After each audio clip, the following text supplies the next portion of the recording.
Hi అండి అందరికీ. ఈరోజు నేను కాకరకాయతో కారప్పొడి చేశానండి. నేను ఎలా చేశానో మీరు కూడా చూసేయండి. పావు కేజీ కాకరకాయలు తీసుకుని అవి శుభ్రంగా క్లీన్ చేసుకుని మీకు ఇష్టం ఉంటే చెక్కుతో కోరుకోవచ్చు. లేదంటే కనుక చెక్కు తీసేసి కూడా కోరుకోవచ్చు. పెద్ద చేదేమి ఉండదండి.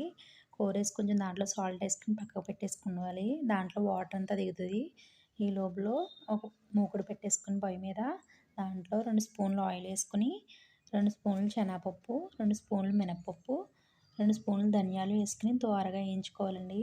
తర్వాత అందులో కొద్దిగా చింతపండు, కరివేపాకు, ఒక స్పూన్ నువ్వులు, ఒక స్పూన్ జీలకర్ర కూడా వేసుకుని వేయించుకోవాలి బాగా.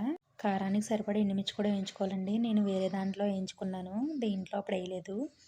తర్వాత అవన్నీ ఒక మిక్సీ జార్లో తీసేసుకుని ముందు మనం కోరుకున్న కాకరకాయ కూడా దాంట్లో వాటర్ ఎంత ఉంటే అంత మొత్తం పిండేసుకుని ఒక స్పూన్ ఆయిల్ వేసుకొని అందులో బాగా ఎర్రగా వేయించుకోవాలండి. ఇలా వేయించుకోవాలి.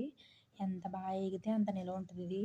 తర్వాత అవన్నీ ఒక మిక్సీ జార్లో వేసేసుకొని చల్లారాక దాంట్లో 10 వెల్లుల్లి రెబ్బలు, రుచికి సరిపడా సాల్ట్ వేసుకుని మెత్తగా మిక్సీ పట్టేసుకోవాలండి.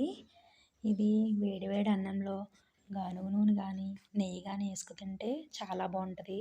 నేను చేసిన కాకరకాయ ఫ్రై నచ్చితే ఒక లైక్ చేసి